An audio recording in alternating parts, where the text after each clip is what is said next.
Good morning, students. Welcome to e-learning classes.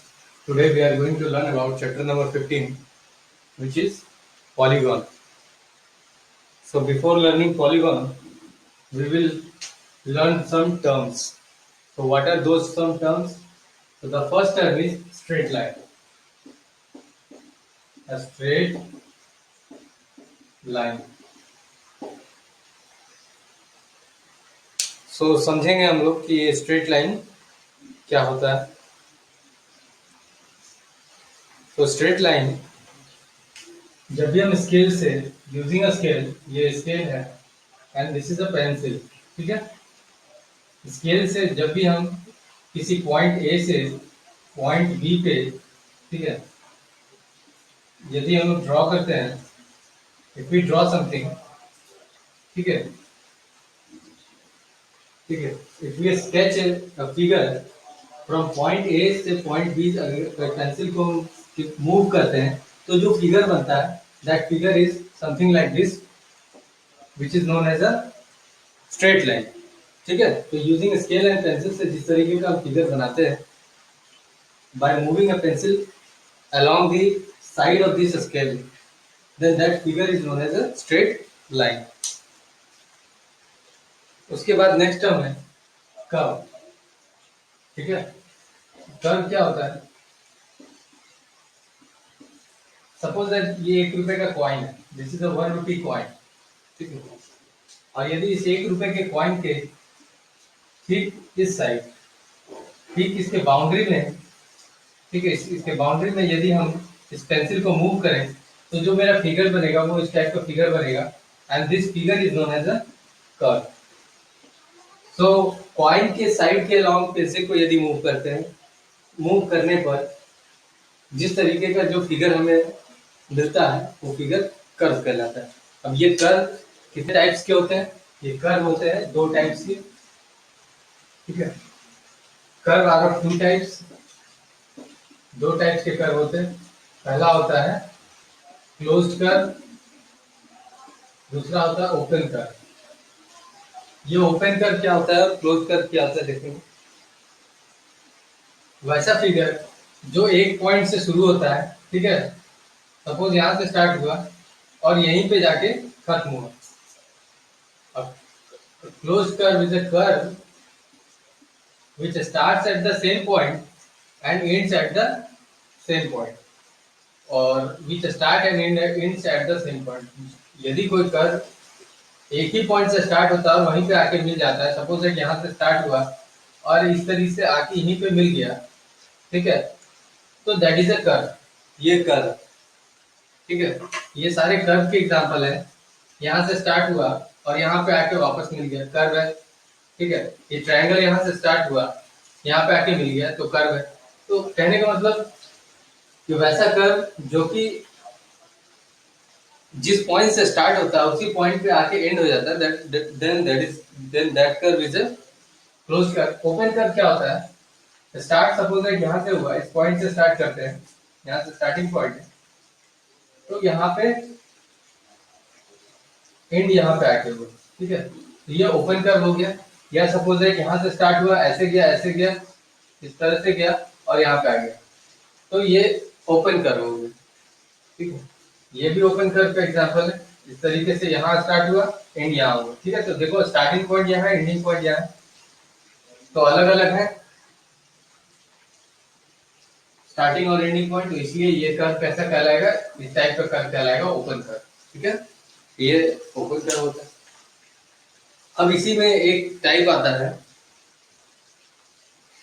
Open curve में भी एक क्लोज कर्व का एक टाइप होता है सिंपल क्लोज कर्व. तो सिंपल क्लोज कर्व क्या होता है? देखो वो क्लोज कर्व, इसमें ये सारे क्लोज कर्व है, लेकिन इन कर्व में सिंपल क्लोज कौन सा है?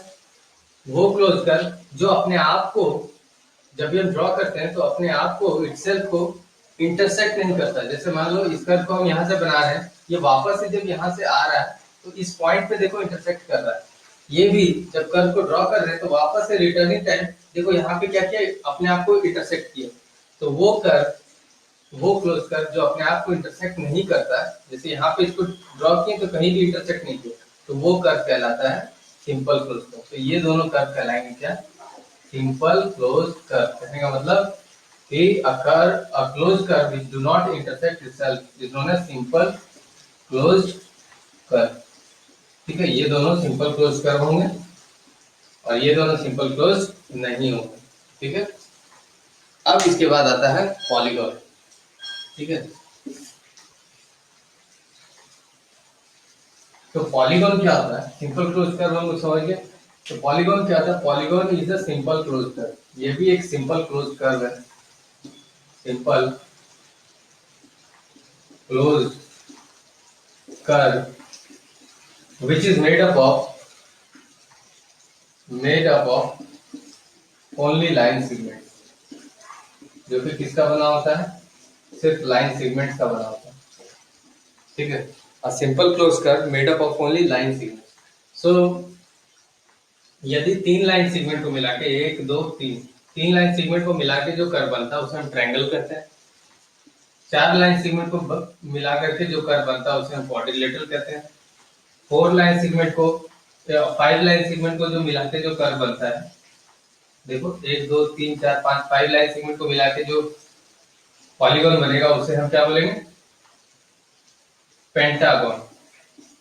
पेंटागन, इसे क्वाड्रिलेटरल बोलते हैं। ठीक है, और इसे ट्रायंगल बोलते हैं। ठीक है, और उसके बाद पेंटागन के बाद अगर सिक्स है, सिक्स लाइन सेगमेंट को मिला के बोलते हैं तो उसे हम हेक्सागन। उसी तरह सेवन लाइन सेगमेंट को मिला के बनाएंगे तो हेप्टागन हो जाएगा। एट लाइन सेगमेंट को मिला के यदि आप पॉलीगॉन बनाते हैं तो उसे हम ऑक्टागन कहेंगे। नाइन लाइन सेगमेंट को मिलकर जो पॉलीगॉन बनता है उसे हम नोनागन बोलते हैं। और टेन से टेन लाइन सेगमेंट को बनाते हैं तो उसे हम डेकागन बोलते हैं। ओके, तो अभी हम लोग पढ़ेंगे क्वाड्रिलेटरल्स के बारे में। ठीक है, क्वाड्रिलेटरल्स के बारे में देखो, क्वाड्रिलेटरल जो होते हैं वो फोर लाइन सेगमेंट को मिला के बनते हैं। ठीक है, ए बी सी डी। ठीक है, फोर लाइन सेगमेंट्स को मिला करके जो पॉलीगॉन बनता है उसे हम क्वाड्रिलेटरल्स बोलते हैं। तो क्वाड्रिलेटरल क्या है? ये एक तरह का पॉलीगॉन है which is made up of how many line segment? Four line segment. तो यहाँ पे क्या होता है, इसके कितने वर्टिक, इसके कुछ जो पार्ट्स है वो देखें। तो ये जो पॉइंट्स है, ठीक है, ये चारों जो पॉइंट्स है जहाँ पे दो लाइन सेगमेंट आके मिलते हैं, इंटरसेक्ट करते हैं। ठीक है, तो ये चारों जो पॉइंट्स है ये वर्टिसेस कहलाते हैं। क्या कहलाते हैं? वर्टिसेस। तो हाउ मेनी वर्टिसेस, कितने वर्टिसेस होते हैं? फोर वर्टिसेस होते हैं। कौन कौन? A B C D. चारों का नाम क्या है? A B C D. ठीक है, ए बी सी डी, चार वर्टिसेस होते हैं क्वाड्रिलेटरल में। उसके बाद साइड्स। साइड्स कितने होते हैं? दो वर्टेक्स को, दो वर्टिसेस को ज्वाइन करने वाला जो लाइन होता है, जो लाइन सेगमेंट होता है उसे हम क्या कहते हैं? साइड कहते हैं। तो यहाँ पे साइड्स भी कितने होते हैं? फोर होते हैं। कौन कौन? A B, A B, B C, C D and A D. ठीक है, ये चार साइड्स होते हैं। एंगल्स, एंगल्स कितने होते हैं? चार एंगल्स होते हैं। Angle A, angle B, angle C और एंगल डी। ठीक है, डायगोनल कितने होते हैं? डायगोनल होते हैं अपोजिट वर्टेक्स को।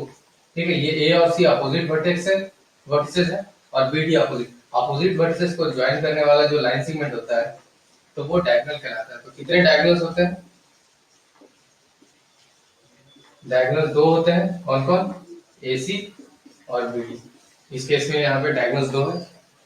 ठीक है, अब उसके बाद साइड्स का देखो दो टाइप होता है और एंगल्स का भी दो टाइप होता है। साइड्स में भी होते हैं एडजेसेंट साइड्स और अपोजिट साइड्स, और एंगल्स में भी होते हैं एडजेसेंट एंगल और अपोजिट एंगल। तो बताओ इस केस में यहाँ पे इसको नोट कर लेना। ठीक है, इसको नोट कर लेना। अभी हम लोग देखेंगे। ठीक है, साइड्स का भी दो दो पार्ट होता है। एक होता है एडजेसेंट साइड्स और एक होता है अपोजिट साइड। और एंगल्स में भी दो पार्ट होता है, एंगल्स में भी एडजेसेंट एंगल्स और दूसरा अपोजिट एंगल। तो देखो एडजेसेंट साइड्स क्या होता है, दो साइड्स को एडजेसेंट साइड्स तभी कहेंगे जब इनके बीच क्या हो, एक कॉमन, ठीक है, एक कॉमन वर्टिसेस हो, ठीक है। तो ये दोनों साइड जो है ए बी और बी सी, क्या कोई वर्टिसेस कॉमन है? हाँ, वर्टेक्स बी कॉमन। तो यदि दो साइड्स में, ठीक है, दो साइड्स में यदि एक वर्टिसेस कॉमन हो तो उस साइड्स को हम क्या कहेंगे, to sides having a common vertex, ठीक है। और यदि एक वर्टिसेस कॉमन है, एक वर्टेक्स कॉमन है, ठीक है, two sides having one vertex common. तो यदि एक वर्टेक्स दो साइड में कॉमन तो वैसे साइड्स को एडजेसेंट साइड बोलेंगे, जैसे ए बी और B C, A B and B C, ये दोनों एडजेसेंट कहलाएंगे। और कौन कौन एडजेसेंट हो सकते हैं? ए बी और A D, A B A D. और कौन एडजेसेंट हो सकते हैं? ए डी और डी सी। और कौन हो सकते हैं? डी सी और बी सी। तो एडजेसेंट साइड्स के कितने पेयर बनते हैं? चार पेयर बनते हैं, ठीक है। क्वाड्रिलेटरल में there are how many pairs of adjacent sides? Four pair. Opposite side कौन कौन होते हैं? तो दो साइड्स, ये दोनों ऑपोजिट साइड होंगे। यदि इन दोनों के बीच कोई भी वर्टिसेस कॉमन नहीं है, two sides having no any vertices common, then we say that ये दोनों क्या होते हैं? Opposite sides. तो ऑपोजिट साइड कौन कौन होंगे? ए बी और सी डी, और कौन? ए डी और, ठीक है, ये दोनों साइड, ये साइड और ये वाला, ए बी और सी डी ऑपोजिट होंगे, और ए डी और बी सी, ए डी और बी सी यहाँ पे ऑपोजिट साइड होंगे। तो ऑपोजिट साइड के कितने पेयर बने? दो पेयर। उसी तरह एडजेसेंट एंगल, एडजेसेंट एंगल क्या होते हैं? ये एंगल और ये एंगल, ठीक है। यदि दो एंगल के बीच एक साइड कॉमन, ठीक है, एक इस साइड को आर्म भी बोला जाता है, ठीक है, इसको आर्म भी बोलते हैं। If two angles are said to be adjacent angle if they have one common arm, ठीक है, यदि उनका एक आर्म क्या हो? कॉमन हो। तो यदि दो एंगल्स के पास एक आर्म कॉमन है तब हम कहेंगे उन दोनों का एडजेसेंट एंगल, जैसे कि एंगल ए और बी, ठीक है, angle A angle B adjacent हो गए। सिमिलरली बीसी एडजेसेंट हो जाएगा, और कौन एडजेसेंट हो जाएगा? सीडी हो जाएगा,